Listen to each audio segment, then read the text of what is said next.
में, वो मैंने मणिपुर के संदर्भ में लिखी थी। तू ये अन्याय देखकर चुप क्यों रहा है? तू ये अन्याय देख के चुप क्यों रहा है? सच्चाई है तुझ में तो छुप क्यों रहा है? गर तू है बसा सबके दिल और दिमाग में, ये पत्थर का खिलौना तेरा रूप क्यों रहा है?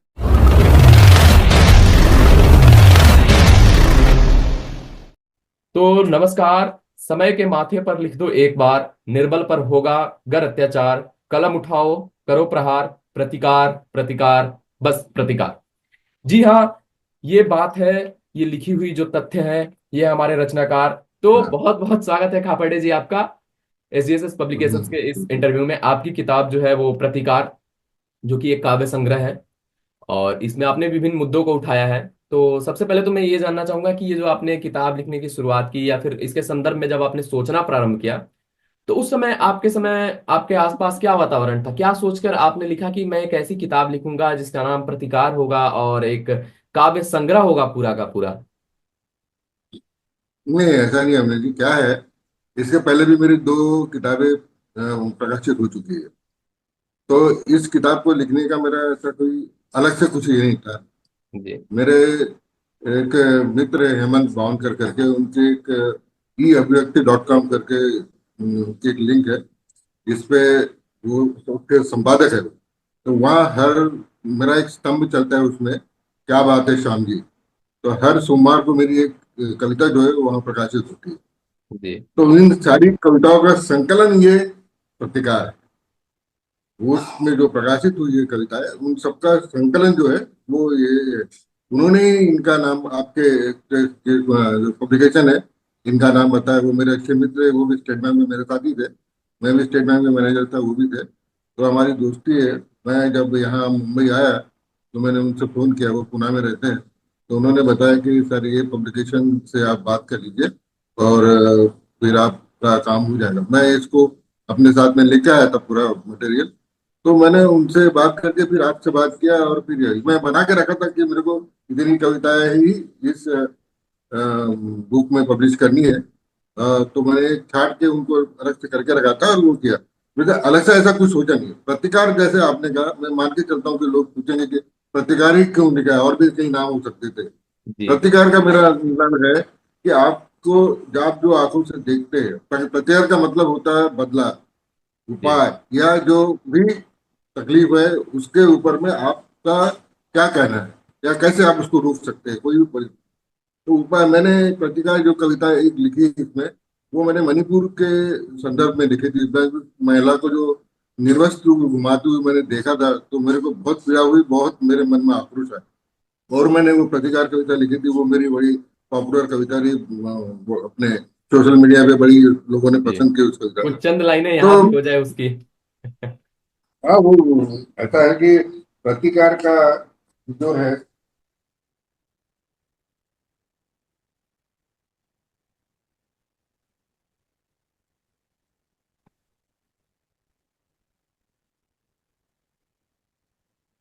तू मत कर अब क्रंदन, संयमित कर सांसों का स्पंदन, ना कर किसी को वंदन, तोड़ दे सारे बंधन।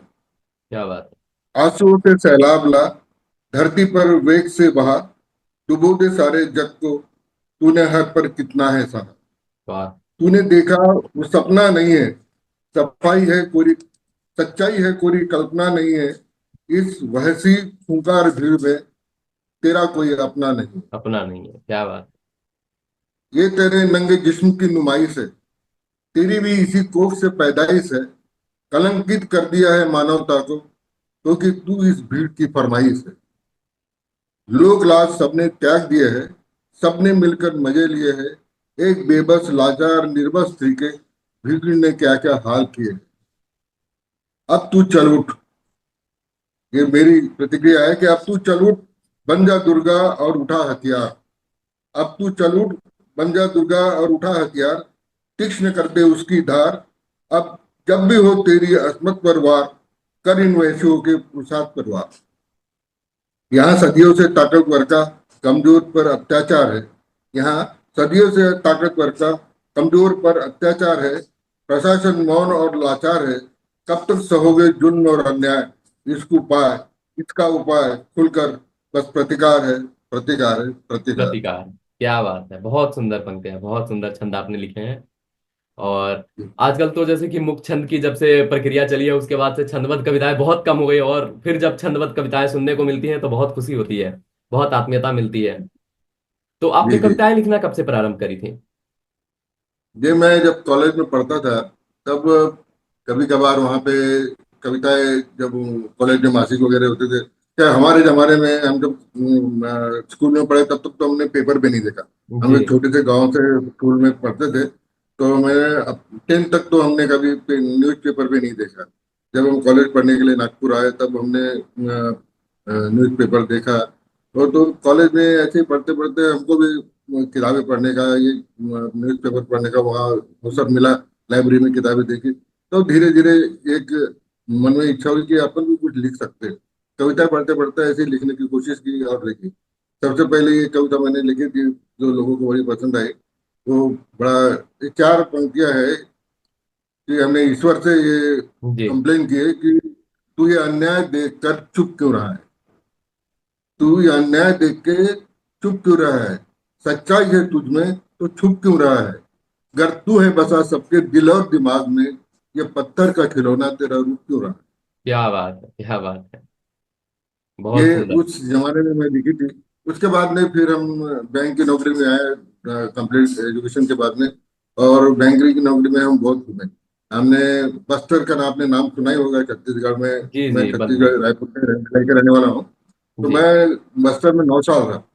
बस बस। मैंने आदिवासी लोगों की, वहाँ के गरीब लोगों की जो व्यथाएं देखी, या जो हमारे साथ में और जो लोग थे उनकी व्यथाएं देखी, तो मेरे को लगा कि यार कुछ ना कुछ तो लिखना चाहिए। इसलिए वहाँ मैंने एक दो कविता अच्छी लिखी। मेरी एक कविता एक स्थानांतरण करके है, वो बहुत ही पॉपुलर कविता है। वो उन कवि सम्मेलन में और मेरे बैंक के जितने कार्यक्रम होते हैं वहाँ मेरे से लोग जरूर बोलते हैं कि सर वो सुना। वो मेरे पहले संस्करण में छपी है वो किताब मेरी, कविता। वो बड़ी लंबी कविता है, अदरवाइज आपको जरूर सुनाता हूँ। तो ये वहां से मैंने लिखना शुरू किया। जब रिटायरमेंट होने के बाद में मैंने जी। आराम से जब मैं बैठा तो अपना एक शौक था पढ़ने का, लिखने का, तो मैंने कविताएं लिखना शुरू किया। और फिर धीरे धीरे धीरे कविता लिखते रहा। तो पहली एक किताब मेरी चुभन करके वो प्रकाशित हुई है। सेकंड है नस्तर। मैं आपको उनको ये दिखा देता हूँ। ये चुभन है, जी चुभन। ये प्रकाशित हुई है। ये सेकंड ये नस्तर है, जी। ये भी प्रकाशित हुई है। और तीसरा वो आपके सौजन्य से, आप लोगों के सहयोग से जो अभी प्रतिकार आपने बनाया है, ये है। बिल्कुल तो बिल्कुल। इसमें भी मेरी चुनी हुई कविता है। मैंने, मेरा उद्देश्य यही हमेशा रहा कि अपने आज जीवन में अपने आजू बाजू में कई सारी विसंगतियां हैं, अपन देखते हैं कई सारी जी। चीजें हैं। तो एक कवि के नाते, एक संवेदनशील कवि होने के नाते, अगर अपन उस बात को अपने शब्दों में ढालकर आप तक पहुंचा पाए, तो मैं समझता हूँ इससे बेहतर और कोई बात मेरे हिसाब से तो नहीं है। बिल्कुल बिल्कुल, वो मैं कागज बहुत मैंने सहनशील सरल, होते हैं। जी जी, मैंने सरल शब्दों में ही लिखा है। मैंने जी। कोई लाइब्रेरी में रखने के लिए किताब नहीं लिखी है कि भाई लाइब्रेरी में लिख के कोई अवार्ड ले ले वो, या कोई मिल ले। ये उद्देश्य नहीं था मेरा। था कि अगर मेरी कविताएं हैं वो लोग पढ़े, समझे, उनको उसका अर्थ समझ में, और वो उससे आनंदित हो, बस यही अपना उद्देश्य है। बस। पैसा कमाने के उद्देश्य से हमने लिखा ही नहीं हुआ। नहीं, वैसे अगर कहें तो काव्य का उद्देश्य ही है वो आनंद की प्राप्ति है। काव्य का जी जो उद्देश्य है वो आनंद की प्राप्ति है। जी यदि सुनने वाला और उसको पढ़ने वाला भी दोनों आनंदित हो रहे हैं तो काव्य का जी, उद्देश्य सफल हो जाता है। सही बात, सही बात। जी। और जैसा आपने कागज पर लिखना शुरू किया तो वही है कि कागज बहुत सहनशील होते हैं, आप उस पर कुछ भी लिख दे वो प्रतिकार नहीं करेंगे। हाँ, हमारी भावनाएं हैं, हम ये जो, हूबहू उन पे लिख सकते हैं। सही बात, सही बात। जी। तो फिर आपने मैंने जब, आपकी जो शिक्षा कॉलेज के समय में आपने क्या कभी मतलब काव्य मंचन भी मंचीय कभी भी रहे हैं क्या आप कुछ दिनों तक? हाँ मैं मंच पे, हाँ सर, वो आपका कहना सही। मैं जब महासमुंद में पोस्टेड था, जी। तो वहाँ, महासमुंद की भी छत्तीसगढ़ नहीं है, मैं वहाँ जब पोस्टेड था तो वहाँ कवि सम्मेलन में जाता था। वहाँ एक जी। ऐसा ग्रुप था, उनके साथ में हम जाते थे और कविता बनती तो इस तरीके से था। लेकिन उस वक्त में इतना लिखने का समय नहीं मिलता था, क्योंकि बैंक की नौकरी में उस वक्त में मैनुअल था, तो सुबह 9 बजे जाओ, रात के 9 बजे आओ, तो उतना टाइम मिलता नहीं था। लेकिन मैं समय निकाल के कभी कभी कवि सम्मेलन में जरूर जाता था। तो वो अभी भी मेरी आदत है। लेकिन अब एज के हिसाब से मैं जाना छोड़ दिया हूँ। कभी गोष्ठियों में कभी कभी चले जाता हूँ, बस नहीं। बिल्कुल। तो अभी अभी आपको ये अब तो ये जारी ही रखेंगे, अब तो समय ही समय है क्योंकि रिटायरमेंट हो गई है, तो क्या इसके आगे का क्या सोचा है आपने? नहीं, इसके आगे भी मेरा तो वो ये अभिव्यक्ति.com में जो मेरा स्तंभ है वो तो रेगुलर है। हर जी मंडे उसमें एक कविता छपती है मेरी। तो वो तो मेरा रेगुलर रहेगा। तो मेरा जी भी प्रयास है कि मेरे दिमाग में एक आइडिया है, मैंने सोच के रखा हूँ कि मेरे को इस विषय पे लिखना है। तो इस विषय को मैंने अपने सामने रखा है और मैं बहुत जल्द उसके ऊपर मैं काम शुरू करूंगा। और जब उसमें कम से कम 50 से 100 कविताएं हो जाएगी तो फिर आपकी सेवाएं लूंगा और वो पब्लिश करने का प्रयास करूंगा। बिल्कुल, हम तो तैयार ही टॉपिक रहेंगे मेरा और बहुत फिक्स है। इंतजार रहेगा आपकी कविताओं का। तो और भी है कभी जैसे कि बचपन से कोई व्यक्ति लिखना शुरू करता है या फिर स्कूली समय से लिखना शुरू करता है, तो कभी कभी होता है ना कि उस युग के कुछ कवि जो होते हैं वो प्रेरणा स्रोत बन जाते हैं, कि हाँ उनकी कविताएं लिख कर जी। लगता है कि हाँ मैं उसे प्रेरणा लेके उनकी तरह लिखूं। तो उस समय आप किनको हाँ, पसंद करते थे अपने शुरुआती दौर में, जब आप कविताएं पढ़ते थे, लिखने से पहले जब पढ़ते थे, तब आप किन्हें पसंद करते थे? देखो मैंने सर जब मैंने को पहली किताब मिली वो नीरज की थी तुम्हारे लिए। नीरज की किताब थी तुम्हारे लिए, वो मेरे को बहुत पसंद आई। जी क्योंकि उस वक्त में हमारे वक्त में किताबें मिलना इतना आसान नहीं था। तो जी मैंने बुक अपने रेलवे स्टेशन से स्टॉल से वो किताब ली थी।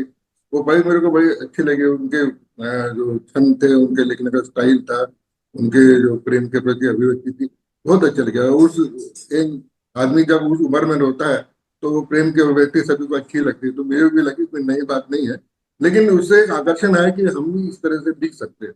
तो मेरा कोई गुरु नहीं है कि जिसके छत्रछाया में हमने लिखना शुरू किया या किसी ने हमको गाइडेंस दिया हो, ऐसा कुछ नहीं।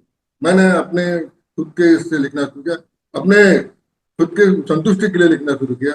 मेरे जो पाठक थे या आलोचक थे वो मेरे परिवार के जी लोग थे, मिसेज और बच्चे थे। उनको पसंद आई तो मैं सोचता था कि दुनिया को पसंद आएगी। उनको पसंद नहीं आएगी आई तो हमने कहते यार ये तो इधर बिल्कुल। सही नहीं है।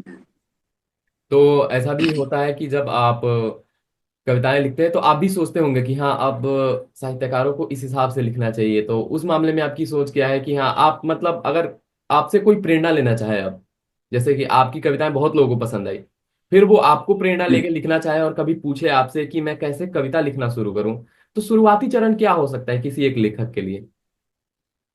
नहीं, कविता लिखने का क्या, पहली बात तो ये कि आप में प्रतिभा होनी चाहिए। वो एक दिन में कवि नहीं बनता, मेरा जी अपना मानना है। आप में खुद में प्रतिभा होनी चाहिए। जी, प्रयास हर आचार्य कोई भामा करता ने है भी चाहे कहा आगे था। से। प्रतिभा। प्रतिभा होनी चाहिए। जी प्रतिभा को तराशा जा सकता है, जी प्रतिभा पैदा नहीं किया सकता, है ना। उसको तो क्या है कि प्रतिभा होनी चाहिए। उसके बाद में फिर आपका किस मतलब विधा में, जैसे श्रृंगार है, शोषण है, वंचित लोगों का लिए है, यानी बहुत सारी चीजें हैं जिसमें सामाजिक आपको मुद्दे हैं इंटरेस्ट या हो। फिर प्रेम है या फिर सामाजिक वीर मुद्दे रस है। हैं, जी विसंगतियां है, ये सारी है। आपको किस में ज्यादा रुचि आती है और आनंद आता है, उसको आप चुनिए और फिर प्रयास कीजिए। एक वक्त में आप सफल हो जाएंगे ऐसा नहीं है, लेकिन आप निरंतर प्रयास करेंगे तो मान के चले आपने 10 लिखे तो 10 में से एक कविता कम से कम अच्छी होगी। जी। हम ये मान के चले। तो इसी तरह से प्रयास करें तो हर कोई लिख सकता है। कविता लिखना बड़ी बात नहीं, लेकिन आप क्या लिखना चाहते हैं ये स्पष्ट होना चाहिए। अनुशासन होना चाहिए कि हाँ अगर रोज अपने ऊपर संयम और अनुशासन होना चाहिए। तो जी अभी जी। आप अपनी कविताओं को कितना समय देते हैं, जो पुस्तक लेखन करते हैं आप, तो उसमें आपका आप कितना, कोई निर्धारित समय है या फिर आप मन के मालिक हैं एकदम, मस्ती में लिखते हैं जब समय मिला तभी?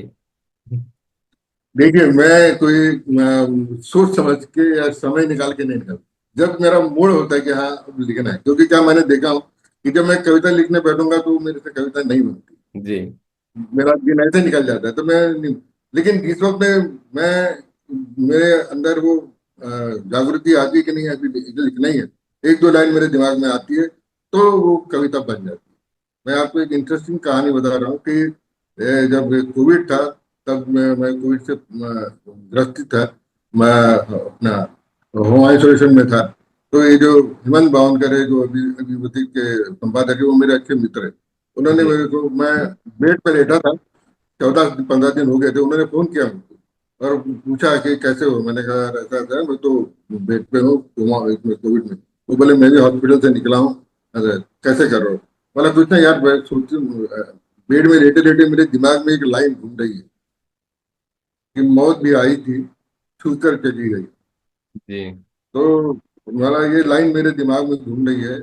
हम्म। तो उन्हें कहा कि यार तुम इस लाइन को संभाल के रखो, जब अच्छे हो जाओ ना तो इसको कविता बना के मेरे को प्रेषित करना, मैं अपने अच्छा हूँ। और वो कविता भी मेरी काफी पॉपुलर रही। मौत भी आई थी, छू कर चली गई। तो बाद में मैंने उसके एक कविता बना के उसको भेजा था। और वो सोशल मीडिया पे काफी ये रही। तो ऐसी ही कविताएं बनती है। ऐसा आदमी सोच के नाप तोल के कोई कविता नहीं लिख सकता, मैं नहीं जी, मानता कह इसको। सकते हैं हाँ, क्योंकि वो तो भावना है, और जिस हिसाब से जिस समय जैसी भावना निकली वो एक पंक्ति का रूप ले ली, तो वो तो उसका निर्धारित समय नहीं होता है। जी। बिल्कुल। तो अभी इस पुस्तक के बारे में आप जो पाठक हैं उनको क्या संदेश देना चाहेंगे? आप क्या बताना चाहेंगे कि ये पुस्तक उन्हें क्यों पढ़नी चाहिए? जो प्रतिकार है, ये पुस्तक उनके लिए किस प्रकार से फायदेमंद और किस दिशा में लेकर जाएगी ये? ये जो किताब है प्रतिकार, इसमें सभी रस सभी विषयों पर लिखा गया है। किसी एक विषय के ऊपर मैंने लिखा है, सभी आपके अपने शब्द। आप अगर एक मनुष्य होने के नाते अपने आसपास की चीजों को देखते हैं तो आपके अंदर एक संवेदना पैदा होती है, एक भावना पैदा होती है, एक विचार पैदा होता है।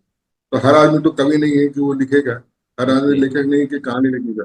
लेकिन वो समझता तो है, महसूस तो करता है। तो जी। उन सारी भावनाओं को मैंने अपने शब्दों में डालकर आपके लिए प्रेषित किया कि आप पढ़िए और अपनी भावनाओं को समझिए। और उससे आप अगर लोगों का कुछ ज्ञान दे सकते या लोगों को समझा सकते या आप खुद समझ सकते तो अच्छी बात। तो ये अगर आपने पूरी कविताएं पढ़ी तो आपको लगेगा कि हाँ, ये सारी चीजें तो मेरी अपनी है। मैं भी यही महसूस करता हूँ, मैं भी तो यही चाहता हूँ। इतना ही है आत्मीयता कि मैंने जुड़ अपने जाएगी, जो वो महसूस कर पाएगा उस कविता का जो आपने कैरेक्टर रखा होगा उसमें, वो अपने आप को महसूस कर पाएगा।